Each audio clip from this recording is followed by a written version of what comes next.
Hello learners, I am Dr. Munish Kumar Bhardwaj from School of Engineering and Technology of IGNOU. As you remember, we were discussing about repairing materials for defects in steel. So we will continue with this topic, the part 2 of this topic. Today we will discuss, till now we have discussed about coatings and protective layers, in which we discussed about different type of platings like galvanizing means the zinc plating, shearodizing means the dry galvanizing, then metal spraying, nickel plating, chromium plating, tin plating, Ternay plating, then electroplating.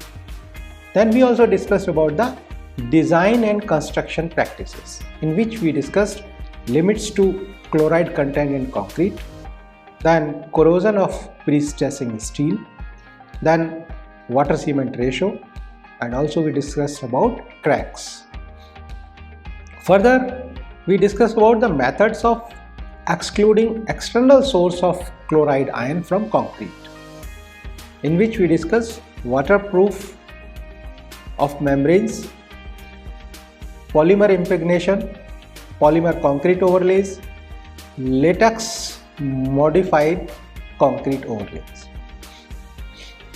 Today we will discuss about methods of protecting reinforcing steel from chloride ion, then corrosion control methods, and finally we will discuss about remedial measures to rehabilitate affected structures. So first we begin with methods of protecting reinforcing steel from chloride ion. The best protection is to have impermeable dense concrete. Means if we have impermeable dense concrete, then steel will be protected from the chloride ion and corrosion. To prevent corrosion of reinforcing steel in a corrosive environment under certain circumstances, we can follow two methods. Either the reinforcement must be made of a non-corrosive material, or second way is, or conventional reinforcing steel must be coated to isolate the steel from contact with oxygen, moisture and chlorides. So these are the two different ways. Now let us understand what are non-corrosive steels. Natural weathering steels commonly used for structural steel work do not perform well in concrete containing moisture and chloride and are not suitable for reinforcement.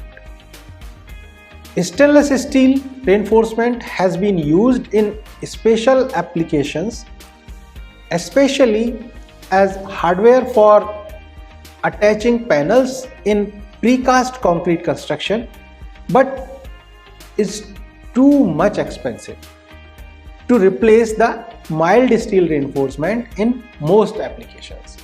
Means we cannot replace the mild steel by stainless steel for construction because it will be very expensive. Then epoxy coating. The process of coating the reinforcing steel with epoxy consists of electrostatically applying finely divided epoxy powder to thoroughly cleaned and heated bars. Means here we will be first cleaning and heating the bars, then finely divided epoxy powder will be applied electrostatically. Integrity of the coating is monitored by a detector installed directly on the production line. The use of epoxy coated reinforcing steel has increased substantially since it was first used in 1973.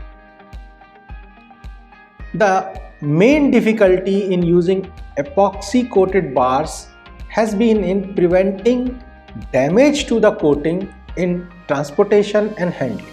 Means there are chances of damage to this coating during transportation and handling. Also, there may be some reduction in bond. bond between reinforcing steel and the concrete if we are using the epoxy coated reinforcing bars. Now let's see what are different corrosion control methods.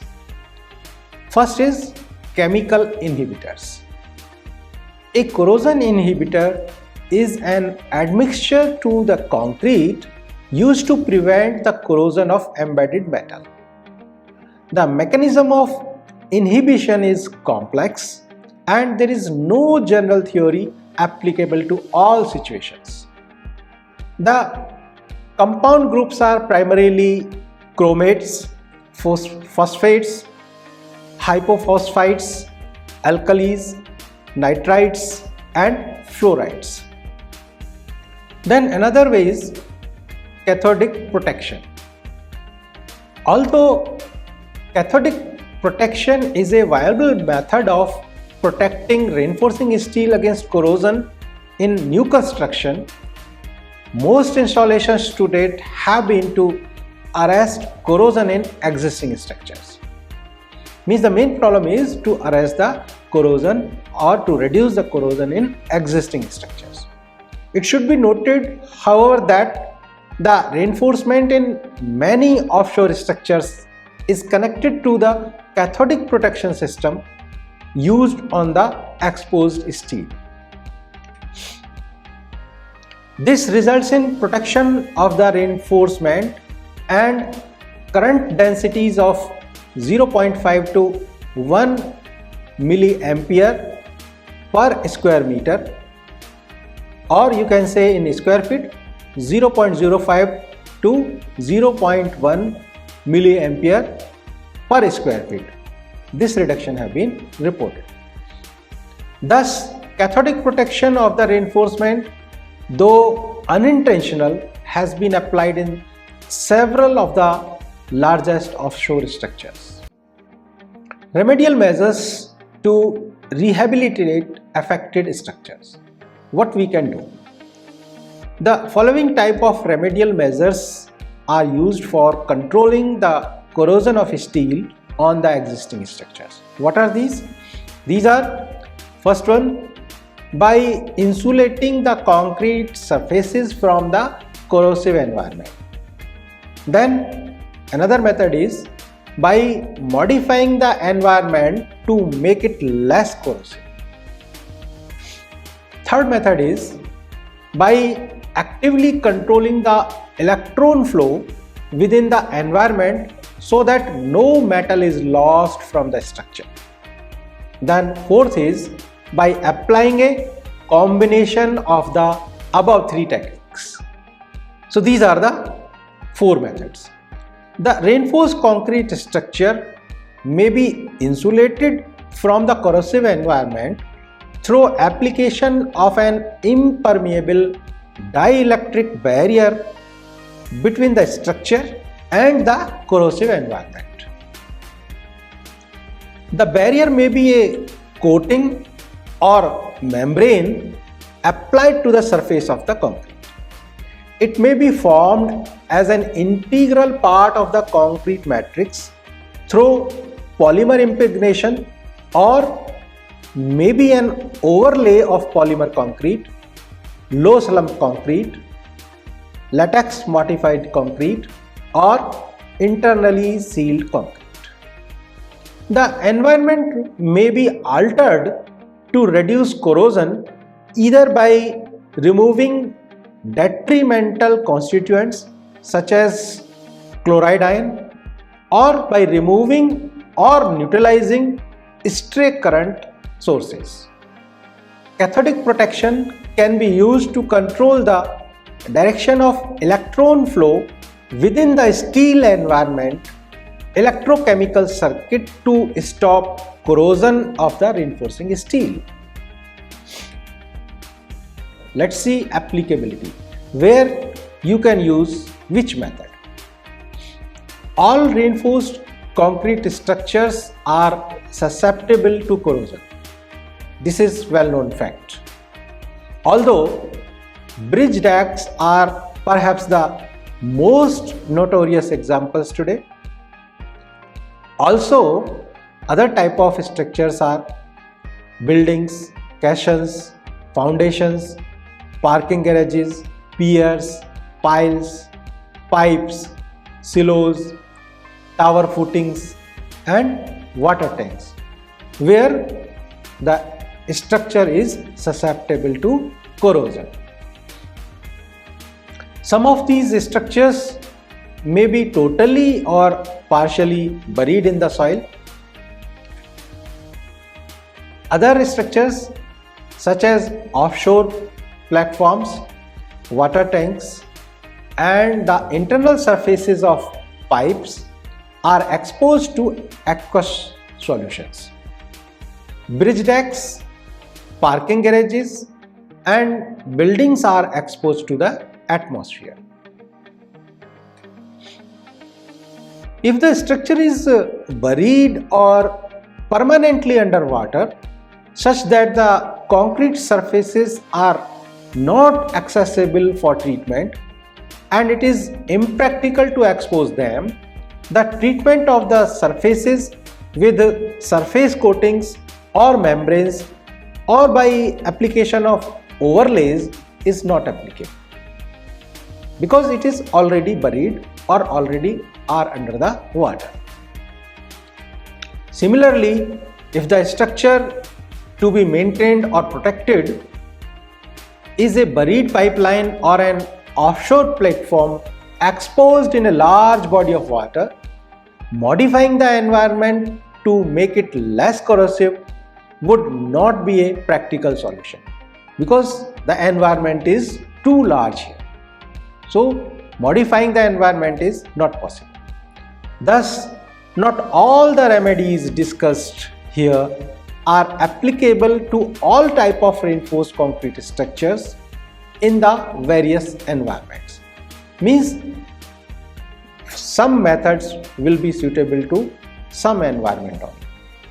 Hence, a judicious, cautious assessment of the situation is required before employing any method.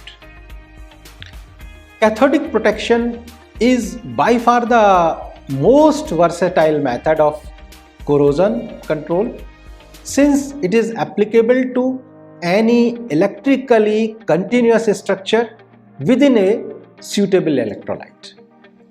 Steel embedded in concrete and not the concrete requires the protection from metallic corrosion. Means there is no need to protect concrete. The need is to protect the embedded steel in the concrete. Damp concrete serves as a suitable electrolyte, and even structures exposed to the atmosphere such as bridge decks can be protected cathodically. Now let's discuss the remedies and their limitations. What are different remedies there and what are their limitations? So first we take insulative remedies. The insulative methods currently employed to isolate reinforced concrete structure from the corrosive environment include surface coatings and membranes. Means we apply the surface coatings or membranes to the structure. Then polymer impregnation and overlays of polymer concrete. Then another way is using low slump concrete, and another way is using latex modified concrete. These methods are suitable only when the surfaces of the concrete structure are exposed for treatment.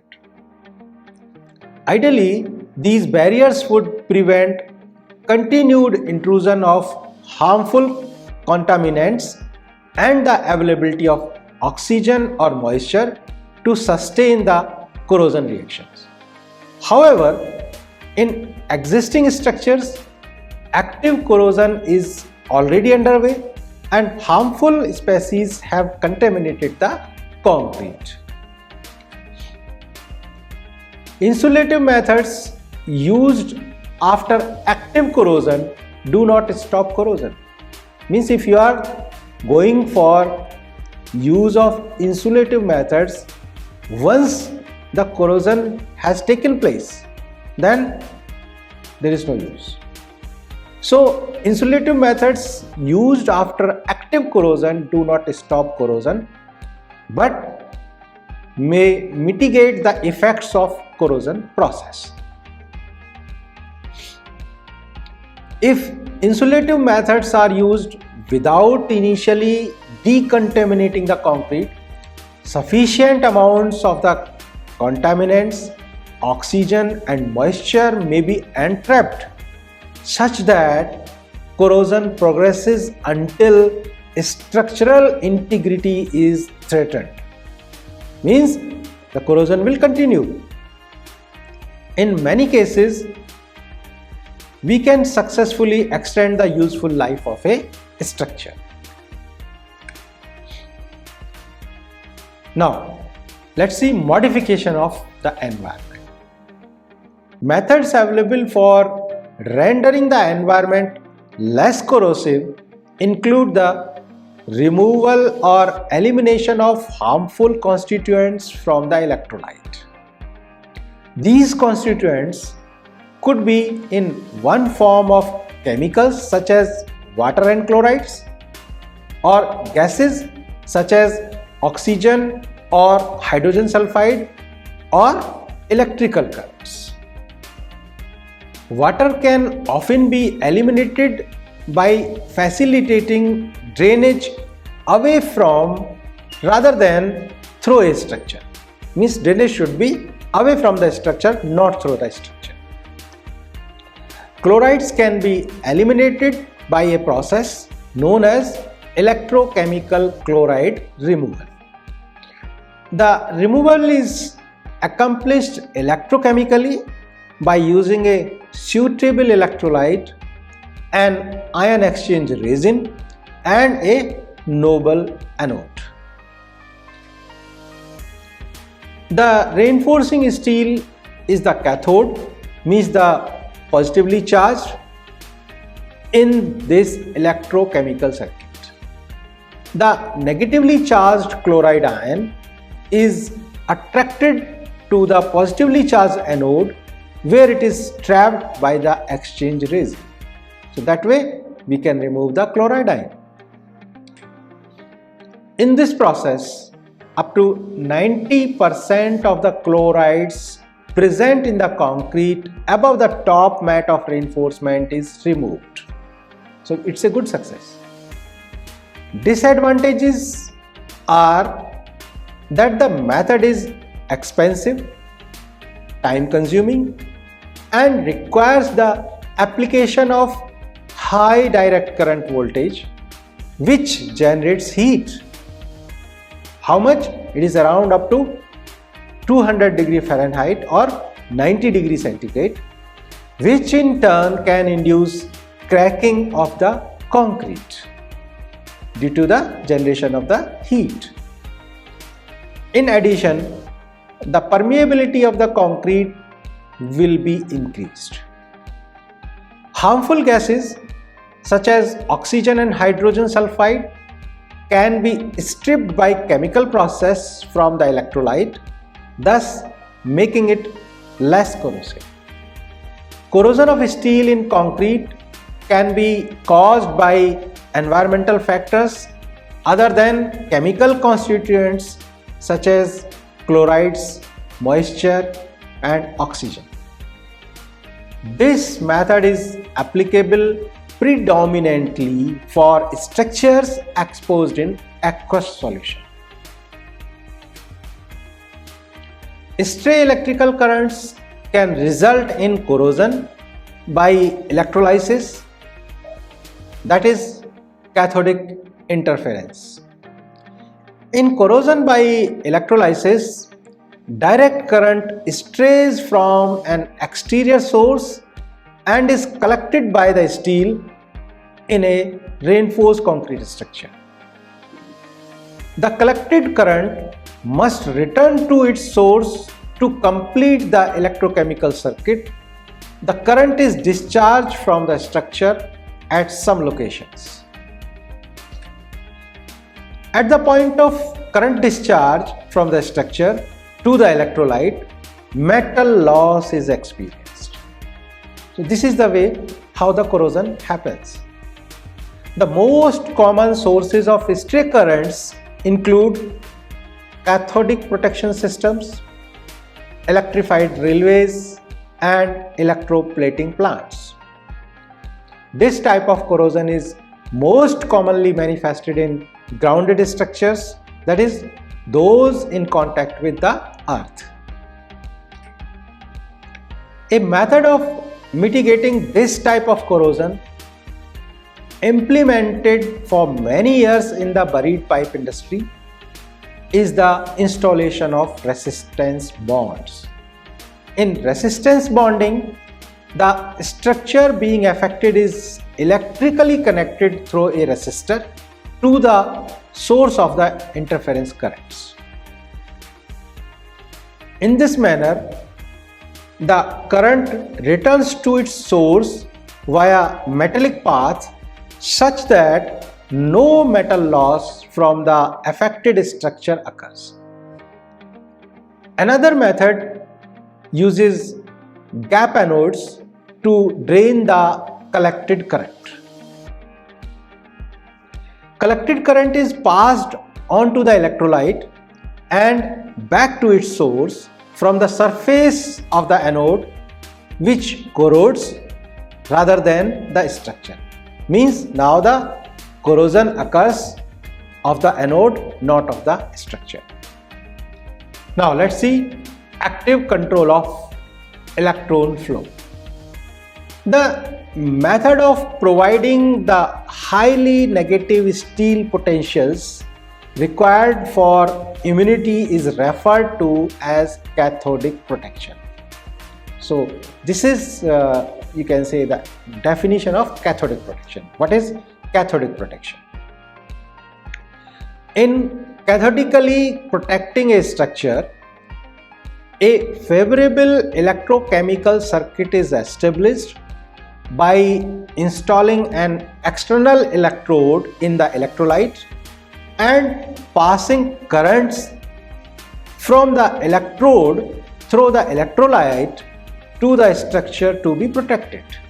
So this is the setup, that how we do the cathodic protection. This current polarizes the potential of the cathodic surfaces, that is, which is relatively positive on the steel, to that of the anode, which is relatively negative surface. When this is accomplished, there is no current flow between the formerly anodic and cathodic surfaces, and corrosion is arrested or stopped. This represents a balanced or equilibrium condition. In normal practice, sufficient current is passed to the surfaces so that the formerly anodic areas will be receiving current from the electrolyte and their potential will be shifted to the more negative direction. There are two ways in which the protective electrochemical circuit can be established. One method uses an electrode made of a metal or alloy more negative than the structure to be protected. For example, if the structure to be protected is constructed of steel, either magnesium, zinc, or aluminium may be coupled with the structure. A protective galvanic cell is set up between the steel and the alloy selected. This method is known as galvanic anode method of cathodic protection. Since the galvanic anodes pass current to the electrolyte, they corrode or sacrifice themselves to protect the structure. Means here the corrosion of this galvanic anode occurs.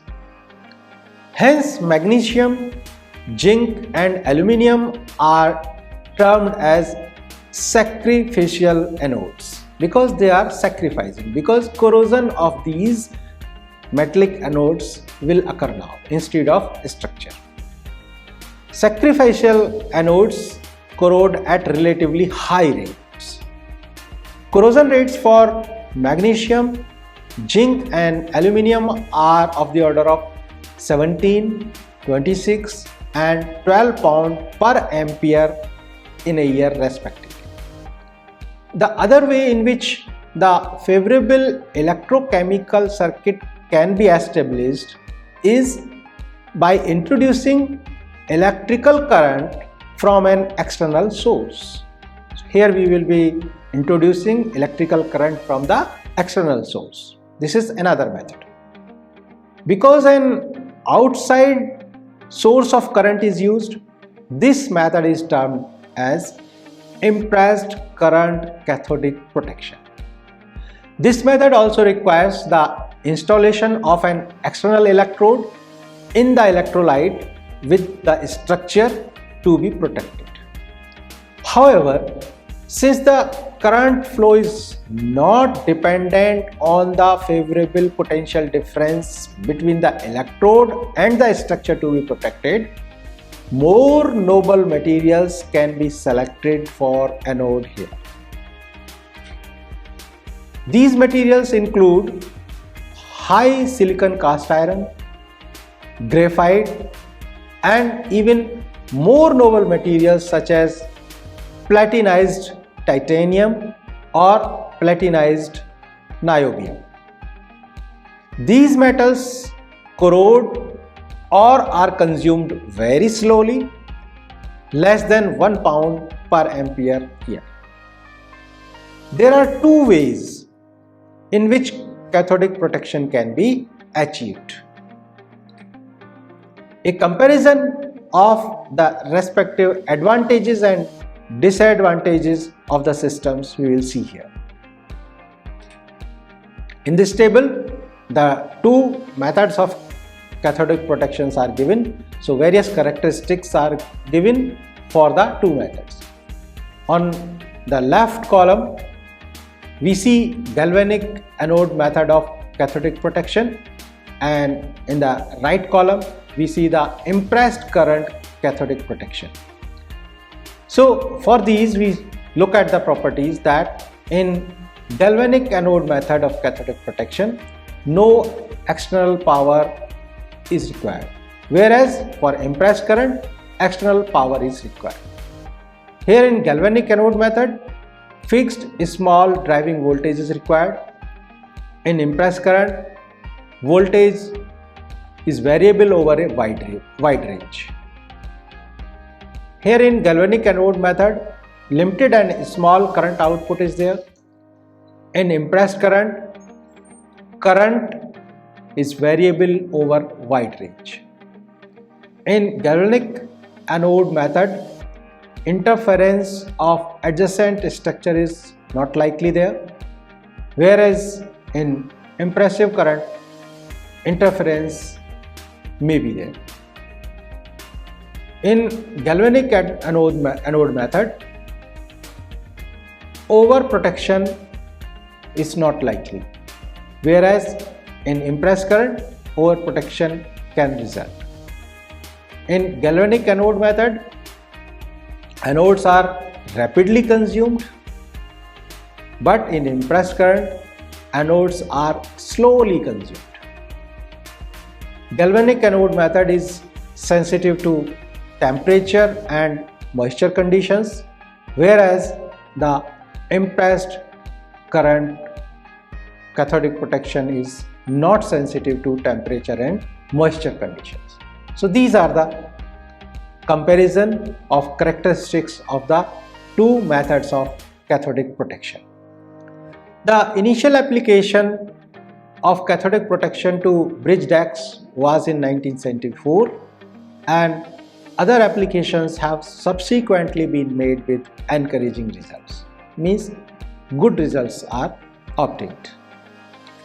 The cathodic protection of reinforced concrete structures is thus proven technology, and the problems being currently encountered deal with criteria of protection, design and inspection of the installation.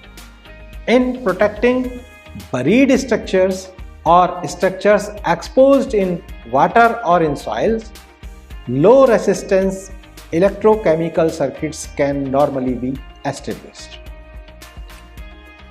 However, in other structures such as bridge decks, a highly conductive overlay consisting of a coke breeze asphalt mixture or closely spaced anodes to reduce the circuit resistance and to promote uniform distribution of current to all reinforcement is required.